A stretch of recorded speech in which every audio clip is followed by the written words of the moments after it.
And it looked like Caitlin Clark has fired shots at Stephanie White and their offense, man. For this one, Caitlin Clark left Phoenix with some strong opinions about how the Indiana Fever are being managed, and she didn't hold back.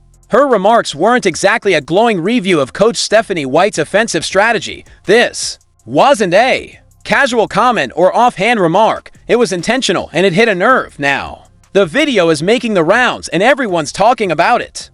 We got the GOAT. Caitlin Clark sat down with one of the greatest in Sue Bird. They talk all things Caitlin Clark, her career, Iowa, the Indiana Fever. But Caitlin Clark, let it be known, she does not like this Stephanie White offense, how these players in the WNBA don't even know where to move or how to move or where to cut.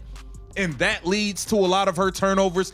And she also states how much she misses Lisa Blue. Was Caitlin Clark calling out her coach, her teammates, or both? Let us know what you think in the comments. After that rough loss in Phoenix, Caitlin didn't just walk off the court with another L. She left with that look, the one that says, "I'm the seconds away from saying exactly what I think and I don't care who hears it." And sure enough, post-game, she didn't sugarcoat things. She didn't throw anyone under the bus by name. But her message was loud and clear. This offense isn't working. It was about as polite as "this system stinks" as you'll hear all season. And everyone knew exactly who she was talking about, without her saying it. Now, before diving into what she meant, let's get one thing straight. Caitlin Clark is not a rookie anymore. This is year 2. She's been through the media spotlight, the brutal travel, the physical grind, and the reality of facing elite talent every night. She's not the still adjusting kid. She's the face of the franchise, the one fans pay to see, the one ESPN promotes even when Indiana's not on national TV. So when she speaks, even when it's subtle, it matters a lot. When I first committed to Iowa, I said from day one that I wanted to take them to a Final Four, and a lot of people were just like, that would never happen. A lot of people that were really close to me, and a lot of people that I trusted in my life, they never believed that I could help them achieve to where we ended up getting, other than really Coach Bluder. So I'm really thankful for her, and obviously it evolved over the course of 4 years. It was certainly a process, and I had some really good teammates that were some really good players, and really just bought in and were some of my best friends. But I also think Coach Bluder, she really coached me. It wasn't like Caitlin just gets to do whatever she wants.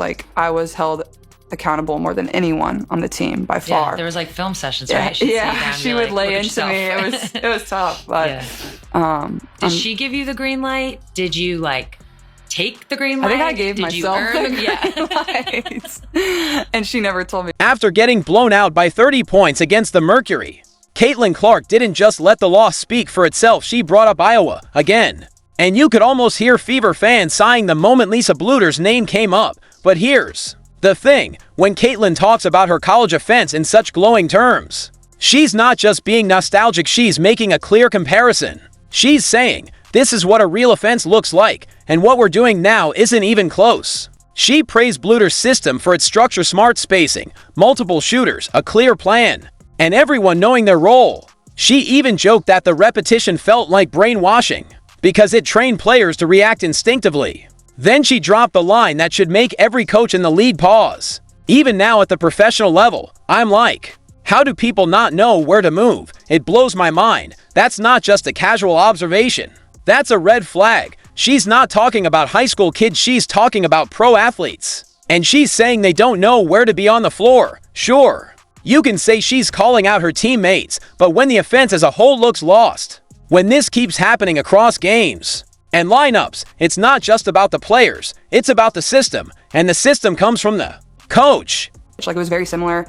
All I would attack, we're known to have 5 shooters on the floor at all time. We played with really good floor spacing, and at Iowa it was the same way. 4 people were on the floor that could shoot at the same time. Then obviously we usually played with a true post, but they rarely missed too. Mon never missed. Hannah Stolke was tremendous when I was there too, and even our backup post players. I always think about how Coach Bluder ran practices and things, and I'm very fortunate looking back and now going to watch other colleges' practices and things like that. She really was so intentional about making sure everyone was on the same page and knew what they were doing and knew their role in a way. When I talk to people about it, I joke she brainwashed people, not actually, but no, part of it is a little bit of it. Even now at the professional level, I'm how do people not know like where to move? Like it blows my mind still. Like, but I think it just makes me like really appreciative of like what Coach Bluter was able to do when we were at Iowa. Like she was so smart. She was able to like construct a team and make sure everyone always knew what they were going to do, whether you were the smartest basketball player on the— Let's be honest, if you've watched more than a couple of Fever games this season, you've seen exactly what Caitlin Clark is talking about. There are possessions where she's clearly trying to direct traffic, waving for someone to cut, and they just stand there frozen. Or she throws a pass to an open spot because that's where the cutter is supposed to be. But no one moves and it turns into a turnover. And guess who gets blamed in the box score? Not the teammate standing. Still, sure, some fans will defend the team's motion offense, but let's not pretend it's working. Motion is a stretch most of the time. It's for players standing around the arc, while Caitlin tries to make something happen. Half the offense seems to end with her launching a deep three, just to salvage a broken play. That's not a game plan, it's survival, and let's not ignore the timing. This wasn't after a close game where one more shot could have made the difference. This came after a blowout where the Fever looked like a team that had never practiced together. Meanwhile, the Mercury were running clean sets, moving the ball, and cutting with purpose. Basic stuff. The Fever, they looked lost, settling for one tough shot after another. So when Caitlin starts praising Lisa Bluter, talking about how everyone at Iowa knew their role, the spacing, the flow, it's not just a nostalgic shout out to her college coach. She's making a point about what's missing now. And let's be real, Stephanie White may not have been named, but the message was loud and clear. Some might say, well, she didn't call the coach out directly. Come on. If someone at work keeps saying how great their last boss was, clear communication, structure, a real plan, you know what they're really saying. And the thing is, Caitlin's not wrong. The Fever's offense is a mess. It's built around a Reed Andriak style. But the roster isn't built for that. Caitlin excels when she can lead, set the pace, and rely on teammates to be in the right spots. But when they aren't, she's stuck playing hero ball. And sure, she can make some ridiculous shots, but no player, not even her, can do that every night without it falling apart. But I think that's even been something like me and Steph have like always talk about when we go and watch film. And even like that New York game where like I played really, really well. Obviously scored a lot of points. I think I had 9 assists or 10 assists that game. This just this last game this year. I started the fourth quarter off with like 3 turnovers in a row or 2 turnovers in a row. And Steph yanked me and she was like, this is like a learning moment. Like you got to be able to like, yes, like maybe it could have been there. Like maybe you could have thrown a little bit better of a pass. Maybe they could have caught it. But like, do we need that in this moment? Like, no. Right. And then she subbed me back in. And there was a play where I kind of got a steal and like we're going in transition and Kelsey Mitchell just like takes off down the middle of the floor. And so there's like 2 people kind of by her. And I literally like go to grab the ball and then I like just dribble out.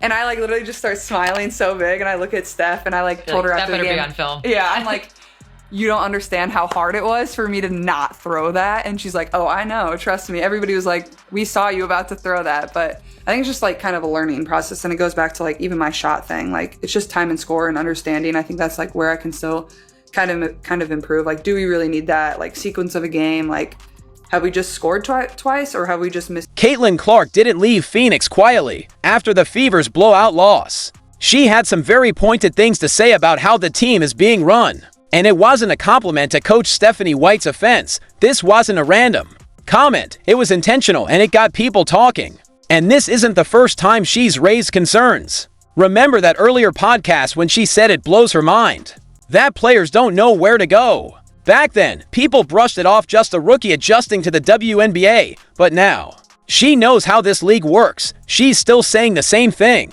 That's not inexperience anymore, it's a clear message. The Phoenix game just added fuel to the fire. The Fever didn't just lose, they looked completely out of sync. The offense was all over the place, and it showed. Caitlin's body language said it all. Quick huddles with teammates, clapping in frustration, walking off without eye contact. That wasn't a wheel bounce back vibe. It was more like this needs to change right now, and it's hard not to think those comments were aimed beyond just the players. When your whole team keeps messing up spacing and positioning, that's on coaching. If the system doesn't work for your franchise player, your best player, then what's the plan? Caitlin's also not the type to call people out in private and play nice in public. She's fiercely competitive and holds everyone to a high standard. At Iowa, that worked because her teammates were fully bought in. In Indiana, it feels like she's still waiting for that buy-in, especially with an offense that doesn't play to her strengths, and honestly, now's the right time for her to speak up. Year 1. You stay quiet and adjust. Year 2. You've earned the right to speak out. If she waits any longer, it might come off as frustration. Say it now, and it looks like leadership, and fans notice it too. You don't need to be a coach to see when 3 players are crowding the same corner, while Caitlyn's yelling for spacing. Or when she comes off a screen and no one's moved, leaving her with 0 options. Look at that Dallas game. In the 3rd quarter, she called for a screen, and both the screener and another player rolled to the same spot under the basket. The defense didn't even need to react, they just stood there. Caitlyn tried to force a pass, turned it over, and Dallas scored on the other end. No wonder she's frustrated. Or the Chicago game. She was trying to run a basic set, but the 2 bigs set screens for each other instead of helping her. No movement, no space. Shot clock running down, she had to force a deep, contested shot. That's not offense, that's damage control. When mistakes like that happen over and over, it's not just about individual execution. It's a pattern, and patterns point back to coaching. Now, to be fair, Stephanie White isn't new to this. She knows the league and has had success. But there's a difference between having a system and having the right system for the players. You've got, right now, Indiana's offense feels like trying to play in shoes that don't quite fit. You can move, but it's uncomfortable. That's why the comparisons to Iowa sting. When Caitlyn brings up how Iowa spaced the floor with 5 shooters, she's really talking about a system built on trust and understanding. Every player knew their role and could hit a shot. That spread the defense and gave Caitlyn the freedom to create. In Indiana, she's often working with maybe the reliable shooters. Defenses don't have to spread out. They clog the lane, make every drive a battle, and it slows everything down. That brainwashing line she used to describe Iowa, it was about knowing the system inside and out. Right now, Indiana looks like they're still trying to figure out the basics.